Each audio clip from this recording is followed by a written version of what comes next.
un soldat qui va à la guerre. Je suis protégé contre même les bazookas, les missiles. J'arrête tout de ma main. Je porte 300 kilos sur moi. Je suis relié au monde entier, GPS, aux satellites.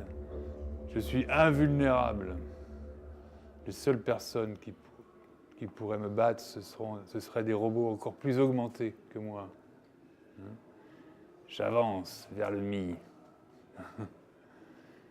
Et regardez, je peux même jouer au golf. Hop.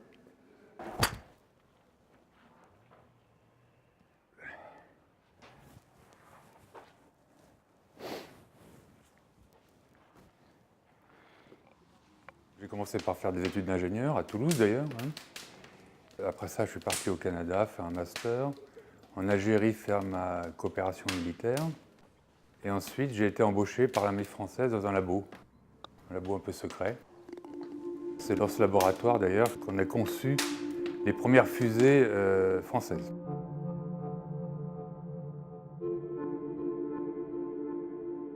Moi, mon boulot principal, c'était de faire du pilotage de satellite. Et donc un satellite, globalement, ça se pilote exactement comme un homme. Pour vous déplacer dans l'espace, vous avez besoin de capteurs. Les capteurs visuels, ce sont vos yeux, pour vous situer. Pour tenir debout, vous avez besoin de vos oreilles internes, donc ce sont des petits gyroscopes et accéléromètres qui sont dans votre oreille interne et qui vous permettent de tenir debout, même les yeux fermés.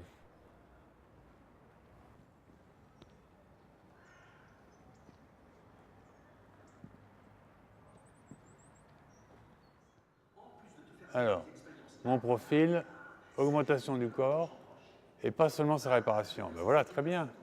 Donc moi, je suis dans le film numéro 3. Vous y êtes. Ça y est, j'y suis. Ouf. Ça va mieux.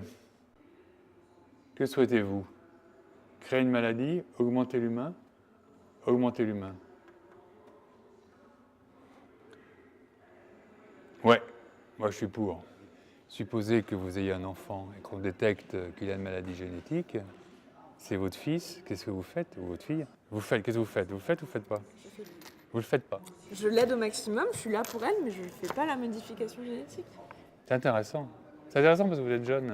C'est intéressant. Je pense pas aux gènes. Je respecte totalement, c'est très bien, je trouve, mais vous m'interpellez. Totalement que... C'est-à-dire que vous êtes pour la réparation, vous êtes à quel niveau? Vous êtes niveau 2? J'ai niveau 1. Vous êtes au niveau 1. Et votre niveau n'augmente pas? J'ai 10% d'augmentation et 90% Vous savez que votre cas est très grave. Non, je plaisante.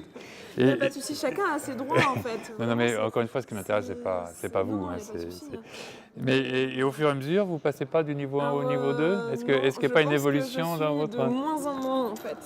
Pourquoi? Parce que c'est quand même presque très effrayant tout ce qui est possible. Enfin, par exemple, pour boire du sang humain, pour rester jeune. Boire du sang vin, quand on mange du boudin, je suis végétarienne. Donc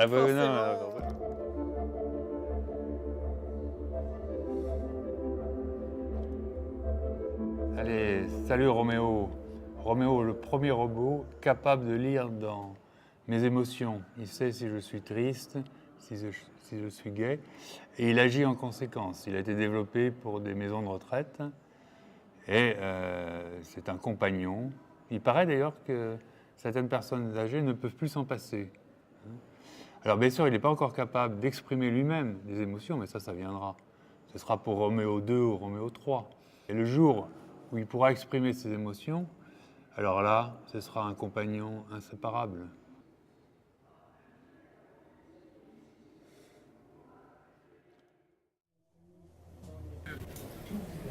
Vous aimez les polars? Parce que j'ai quelques polars à vous proposer.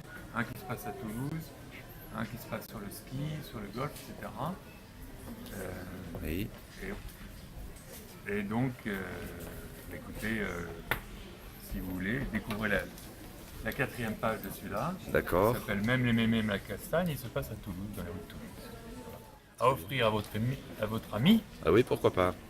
Ou comme cadeau à empoisonner à votre meilleur ennemi. Voilà. Merci.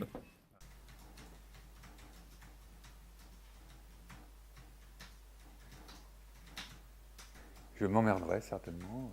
Je ferai comme certains de mes amis qui s'emmerdent quand je les vois. Qu'est-ce que tu fais? Je m'emmerde. Je péricliterai, parce que je les vois en plus péricliter au niveau mental, notamment ceux qui ont des petits-enfants. C'est pas une excuse pour ne pas avoir de petits-enfants, hein, puisqu'ils consacrent beaucoup de temps à leurs petits-enfants, mais au-delà de ça, ils n'ont plus de rôle social et plus de grandes activités intellectuelles. Narrer, vous vous rappelez ce que ça veut dire, narrer? Oui, narrer. C'est pas raconter, c'est Narrer. faire vivre. Un arrêt maladie. Ah, Facile. allez, soyons sérieux. Donc, à action lente, on préférera des phrases longues, comportant beaucoup d'adjectifs, peu de verbes, des compléments variés, voire des métaphores. À action rapide, on préférera des éléments de phrase courtes, simples, sujet, verbe, complément, voire des phrases sans verbe, et en utilisant des verbes d'action. Les gens qui disent qu'ils écrivent pour eux, non, c'est pas vrai. On écrit pour les autres, on écrit pour être lu, et on a le secret espoir de perdurer en tant qu'écrivain. D'ailleurs, dans mes fantasmes, j'imagine avoir un gros succès après ma mort. Si je n'ai pas de succès du temps de mon vivant, je fantasme quelquefois, ou je rêve même, avoir un best-seller, être un best-seller, ou qu'on découvre mon œuvre après ma mort. Ce qui me donne aussi un espoir de perdurer. On pense que les progrès arriveront d'ici 10, 20 ou 30 ans. Hein. Et donc, d'ici là, moi, j'aurais disparu. Et donc, je ne compte pas sur le transhumanisme pour améliorer ma vie ou pour prolonger ma vie. Bon, encore qu'un miracle peut arriver, mais bon, je ne crois pas trop. Hein. Mais bon, après, avoir une vie éternelle moi-même, ça ne m'intéresse pas trop. Hein.